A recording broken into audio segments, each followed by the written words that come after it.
Slovenska ljudska pravljica Maček v črnilu. Nekoč je neki čevljar imel pri hiši belega mačka, ki je bil gospodarju zvest tovariš, mišim in podganam pa najhujši strah in sovražnik.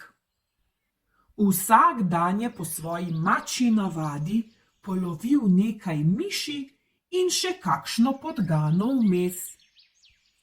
Ko je tako v hiši naredil red, je prišel k čevljarju in se stisnil k njegovim nogam.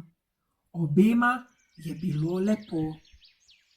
Neko jutro maček stika po loncih, če je kje kaj za podzob, in pade v veliko posodo črnila, s katerim je čevljar črnil in mazal novo obutev. Pljok! Mjau! Miši zagledajo mačka vsega črnega in se čudijo, da se je njihov sovražnik nenadoma tako spremenil. Črno suknjo je oblekel, so dejale miši. Spoznal je, da je bilo grdo, ker nas je tako preganjal, zdaj pa žaluje. Spokoril se je.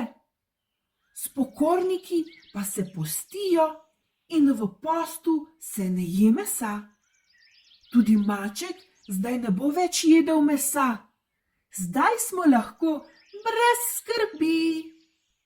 Brezskrbno so poplesavale okoli črnega mačka in se veselile. Maček pa počaka na ugoden trenutek, plane nad miši in jih nekaj brez najmanjšega truda polovi. Gorje nam, so vzdihovale tiste miši, ki jim je uspelo zbežati v luknjice.